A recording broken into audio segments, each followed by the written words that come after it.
हाँ, good morning बच्चों। आपको याद होगा कि इसके पहले हमने आपसे कहा था कि सर्वनाम पद का रूप सर्वनाम में कि ईदम का रूप याद कर लीजिएगा। देखिए, सर्वनाम बहुत हैं, लेकिन सीखने के लिए पहले हम कहे थे कि ईदम का रूप याद करना ज़रूरी है। सबसे पहले आइए थोड़ा सा सामान्य परिचय ले लें कि सर्वनाम किसे कहते हैं। तो देखो, सभी संज्ञा पदों के स्थान पर उनका प्रतिनिधित्व करने वाला पद, यानी संज्ञा के स्थान पर उनका प्रतिनिधित्व करने वाला। इसका मतलब क्या हुआ कि जैसे आप कहते हैं कि राम जाता है, तो फिर आप कहते हैं वह जाता है, यानी स्पष्ट है कि राम के बदले आप वह पद का प्रयोग कर रहे हैं। तो संज्ञा के बदले में जिसका प्रयोग होता है तो याद कीजिए सर्वनाम कहते हैं। प्रोनाउन पढ़े होंगे, नाउन, प्रोनाउन, ये सब बात समझ गए ना। कैसे हो गया कि जैसे मान लीजिए कि माता पिता आपके जा रहे हैं, कहीं बाजार जा रहे हैं, तो आप कहते हैं ना कि वे लोग जा रहे हैं, तो यानी उनके स्थान पर आप किसका प्रयोग करते हैं, बोलिए, वे लोग का। तो यहाँ पर क्या हो जाएगा, सर्वनाम हो जाएगा। ये कॉमन सेंस की बात है, ये आप 7 क्लास से ही पढ़ते आ रहे होंगे। देखिए, कुल संस्कृत में जो जरूरी है सर्वनाम पद 45 है। और 45 सुन के मत घबराइए, 45 हैं तो इसे घबराने की ज़रूरत क्या है, नहीं है। देखिए, मैंने कहा था पहली बार कि संस्कृत का विद्वान बनने के लिए आप इस पढ़ाई से विद्वान नहीं बन सकते हैं आप। हाँ, आप अपने क्लास में आप मार्क्स ला सकते हैं, आप जानकार बन सकते हैं। बात समझ रहे हैं ना। संस्कृत इतना, ये भाषा जो है ये आसान भी नहीं है तो जटिल भी नहीं है, लेकिन ऐसा नहीं है कि इसको कुछ समयों में बांध कर समेट दिया जाए, ऐसा भी नहीं है। तो इसीलिए आप जिस क्लास में हैं उसके लिए हम लोग उससे ज़्यादा जानेंगे, है ना। सब कुछ नहीं जान पाएंगे, राइट। देखिए, तो सर्वनाम कितने हुए, 45। जैसे ये 45 है, इसकी हम चर्चा कर रहे हैं। पहले लिंग समझिए। संस्कृत में लिंग 3 प्रकार के होते हैं, जैसे पुल्लिंग, स्त्रीलिंग, नपुंसक लिंग। आप पुल्लिंग का मतलब जान ही गए कि पुरुष जाति का बोध हो तो पुल्लिंग है, स्त्री जाति का बोध हो तो स्त्रीलिंग है, और जो पुरुष स्त्री का बोध न करा के निर्जीव वगैरह का बोध करावे तो नपुंसक लिंग पहले इस सेंस में बनाया गया। लेकिन हकीकत यह है कि बहुत सारे निर्जीव चीज़, ये खास करके ज़्यादा झंझट आपको हिंदी और संस्कृत में मिलता है। अब जैसे एक बात बताइए, जैसे हम लोग कहते हैं कि अब जैसे इतना ज़्यादा ये परेशानी का सबब है, अब जैसे मान लीजिए अब मक्खी है और मच्छर है, मान लीजिए, क्योंकि आसपास आपके पास हमेशा एक साथी की तरह रहता है, इसीलिए मैं चर्चा कर रहा हूँ। आप बताइए, मक्खी अलग अलग प्रजाति का है, मच्छर क्या है वो अलग है, बोलिए है कि नहीं है। तो हमने क्या किया, माने हमारे विद्वानों ने, और मक्खी में भी आप तो जानते हैं कि नर और मादा होती होगी, फिर मच्छर में भी नर और मादा होते होंगे, लेकिन मच्छर उड़ रहा है और मक्खी उड़ रही है। ये अजीब चीज़, ये वाकई सिर में शूल पैदा कर देता है। शूल का मतलब दर्द पैदा कर देता है। तो इसीलिए बच्चों, ये स्त्रीलिंग, पुल्लिंग, नपुंसक लिंग, ये आपके अभ्यास पर डिपेंड है। क्या चीज़ पर, ये आप अभ्यास करते जाएंगे और शब्दों से परिचय। अब जैसे एक बात बताइए, कभी क्या बहुत बार देखा गया है कि एक ही प्रकार के शब्द मिलते हैं, उच्चारण कहने में एक समान होता है, लेकिन उसमें कोई पुल्लिंग है और कोई स्त्रीलिंग। जैसे मैंने कुछ आपके मनोरंजन के लिए लिख दिया है, देखिए, पानी, नदी, दोनों दीर्घिकार अंत है। ऊपर सलवार, तलवार, बोलिए कहने में एक समान लग रहा है ना, लेकिन सलवार पुल्लिंग, तलवार स्त्रीलिंग। और बोलिए कन्फ्यूजन होगा कि नहीं। फिर पानी पुल्लिंग तो नदी स्त्रीलिंग, घी पुल्लिंग तो कंघी स्त्रीलिंग,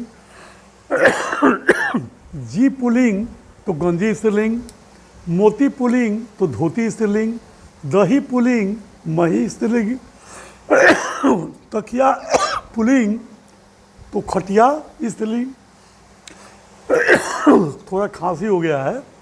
भात पुल्लिंग तो बात स्त्रीलिंग, चाट पुल्लिंग तो खाट स्त्रीलिंग, आरा पुल्लिंग तो कारा स्त्रीलिंग, बहन पुल्लिंग तो सहन स्त्रीलिंग, मास पुल्लिंग तो सास स्त्रीलिंग, पाप पुल्लिंग तो माप स्त्रीलिंग।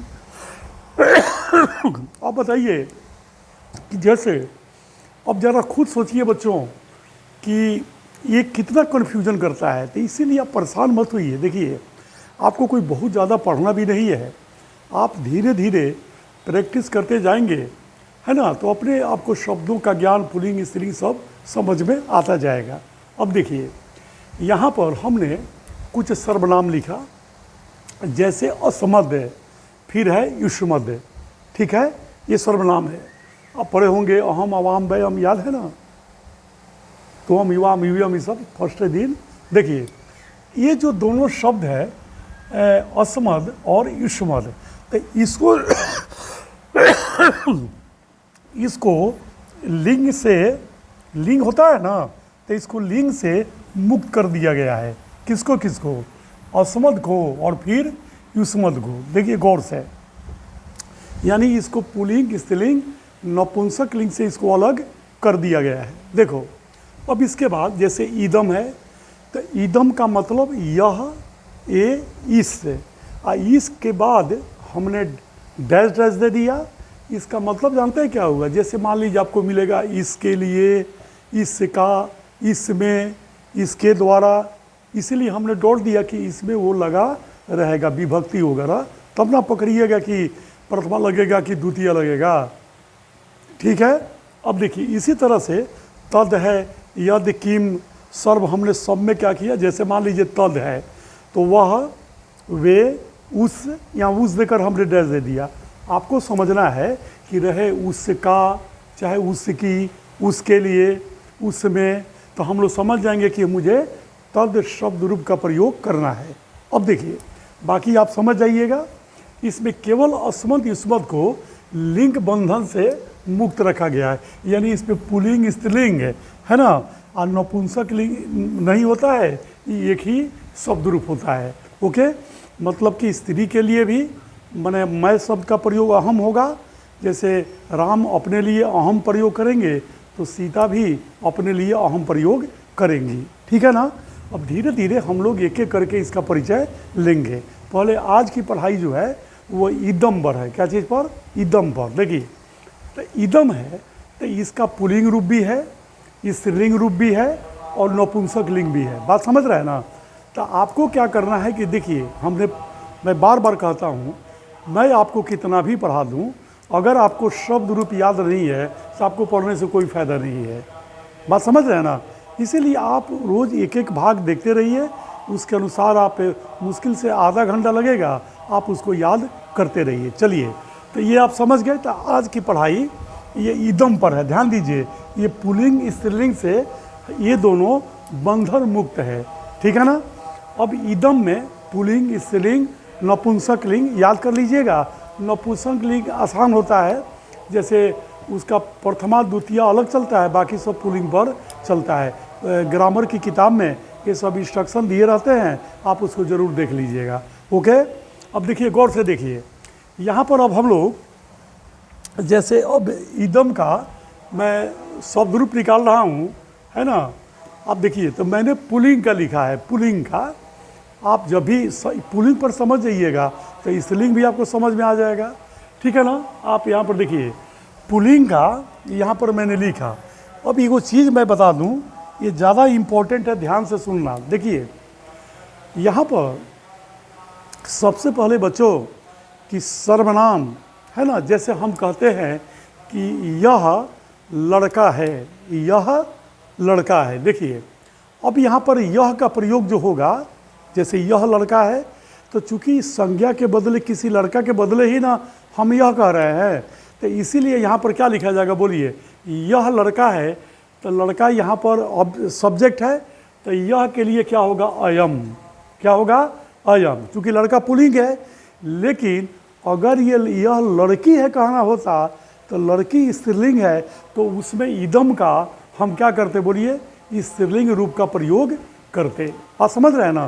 तो मैंने पुल्लिंग लिखकर मैं समझा रहा हूँ, आप क्या कीजिएगा कि अपने किताब से इस स्त्रीलिंग रूप लिख करके अपना याद करके तब इसको बनाइएगा, राइट। चलिए, तो ये अगर सब्जेक्ट के रूप में रहेगा, जैसे अब मान लीजिए मैं कहूँ कि जैसे यह पुस्तकालय है, यह, तो फिर पुस्तकालय नपुंसक लिंग है, बात समझ रहे हैं ना, तो नपुंसक लिंग का प्रथमा हम प्रयोग करेंगे, इतना तो समझ में आ जाएगा। अब एक चीज़ और देखिए, एक संबंध होता है बच्चों जिसका नाम है विशेषण विशेषण विशेष।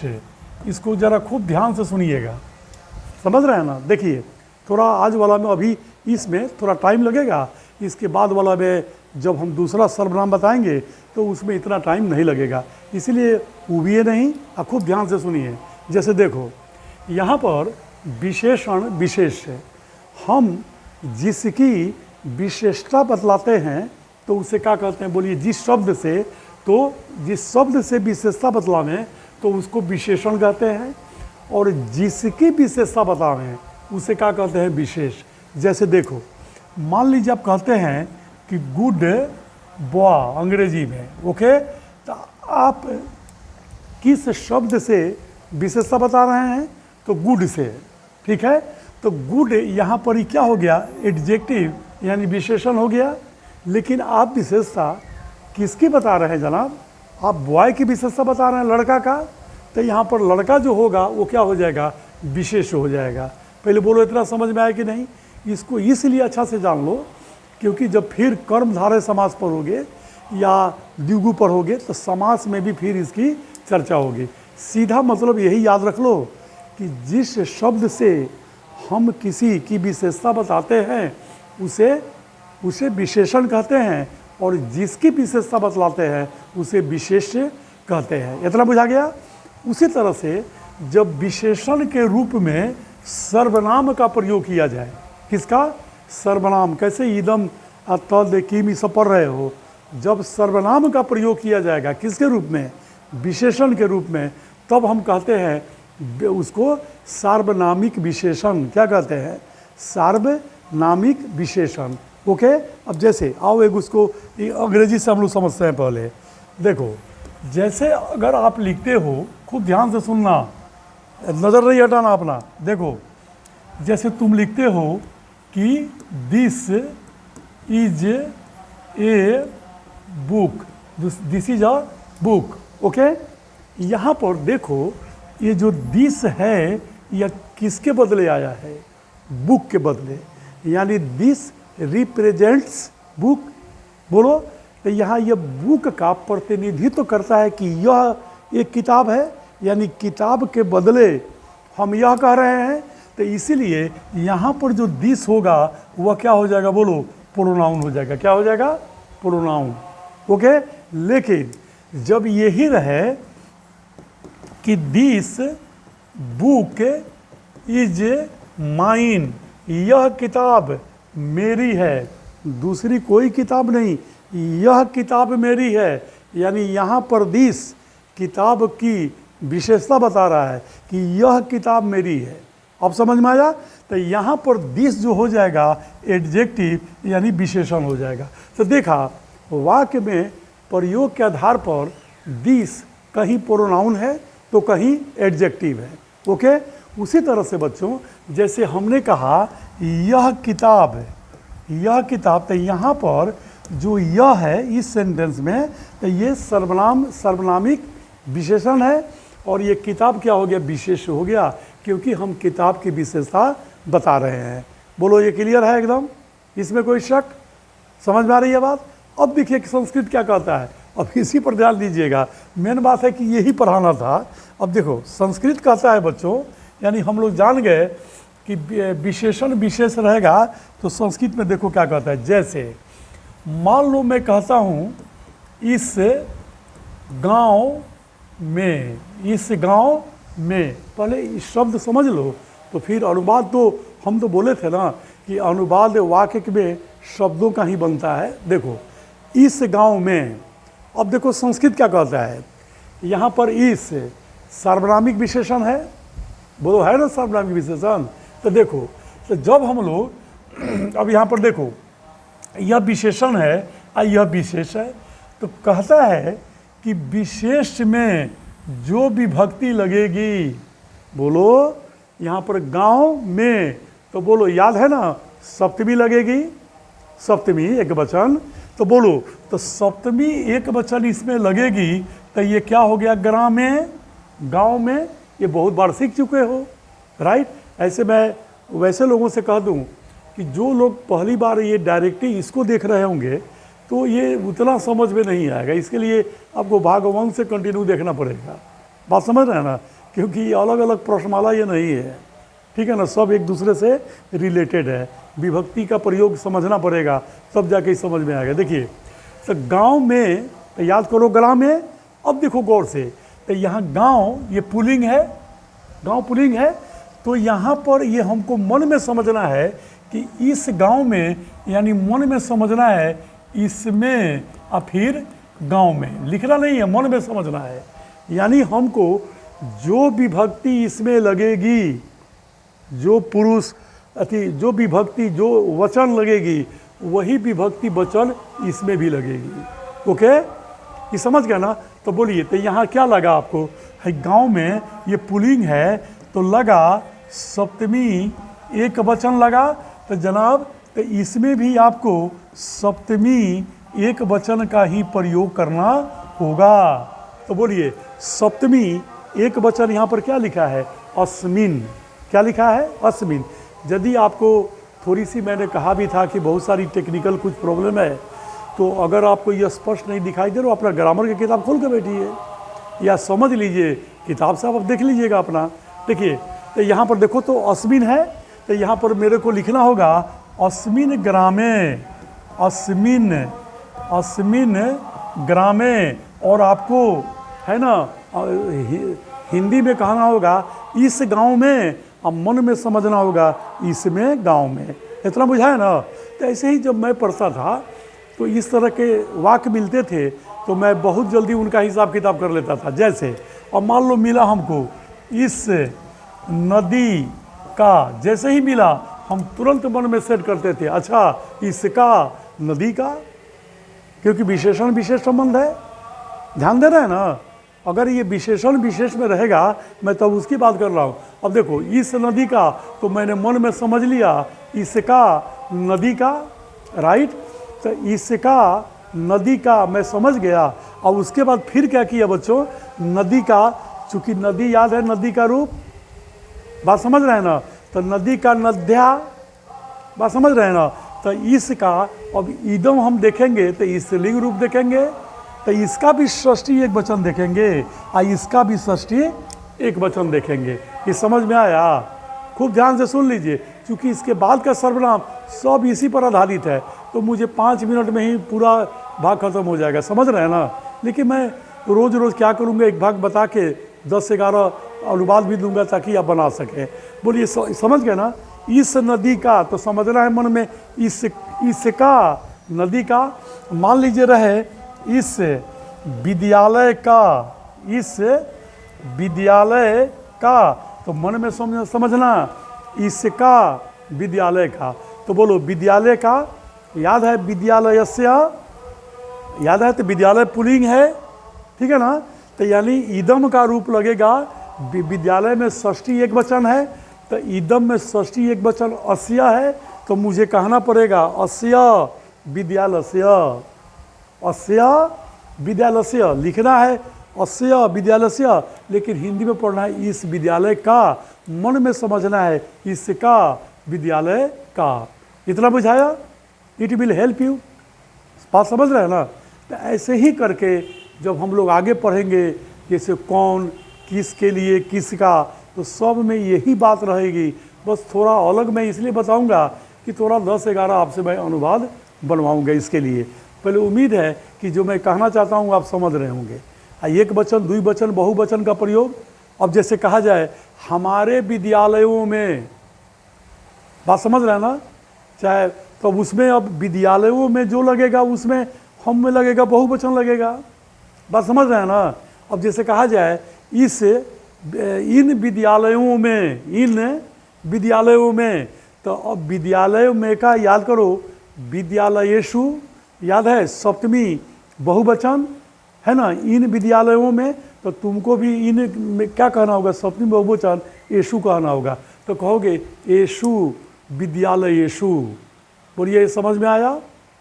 ओके। अब बाकी अब इसी में अब अनुवाद दिया जाएगा आपको बनाने के लिए कि इस गांव में एक विद्यालय है। तो कहोगे ना इस गांव में कि अस्मिन् ग्रामे एकः विद्यालयः अस्ति, यानी जो विभक्ति सब नियम पढ़े हैं बस सेंटेंस में उसी का प्रयोग है, तो इसीलिए उसको मुझे बताने की ज़रूरत क्या है, नहीं है। अब समझ में आया? तो आप लोग क्या करोगे कि अब धीरे धीरे अब इसको ज़रूर याद कर लोगे, फिर इसको सुन लेना। ओके, उम्मीद है कि समझ में आ जाएगा। ओके, कोई दिक्कत नहीं होगा। तो मैंने आपके लिए कुछ अनुवाद भी दिया, ध्यान दीजिएगा, कभी भी बनाइएगा। तो ईदम जैसे आप आज पढ़े, तो इसका पहले पुल्लिंग, स्त्रीलिंग और नपुंसकलिंग। पहले एक बार देखिए, ज़्यादा टाइम नहीं लगेगा। जब 2, 4, 10 आपको याद हो चुके हैं तो उसी टेक्निक पर सब, अब कैसे जैसे बालकाभ्याम याद किए, तो इसमें भी अभ्याम अभ्याम अभ्याम, तो लगभग तो बहुत कुछ मिल ही जाता है। कैसे बालकेशु, तो उसी तरह इसमें भी येषु है कि नहीं है। तो कुछ दिमाग में ट्रिक भी सेट कीजिए। बात समझ रहे हैं ना? जब कम समय में ज़्यादा पढ़ना है तो ऐसा करना पड़ेगा, राइट। तो देखिए, अब हम आपके लिए कुछ अनुवाद मैंने आपको दिए हुए हैं बनाने के लिए, है ना। तो देखिए, अब इसको बड़ी प्रेम से पहले आप याद कर लीजिएगा, और याद करके तब आप इसको बनाइएगा, ज़रूर ये बात याद रखिएगा। बात समझ रहे हैं ना? तो चलिए, इसका आप लोग स्क्रीनशॉट ले लीजिए, एकदम आराम से बनाइएगा। ओके बच्चों, फिर मिलते हैं इसके बाद। अब इसके बाद जो होगा उसमें जो चीज़ हम पढ़ाएंगे पहले सब ग्रुप जरूर याद करके बैठे रहना, ठीक है ना, और सब वीडियो देखना। Okay, thank you very much.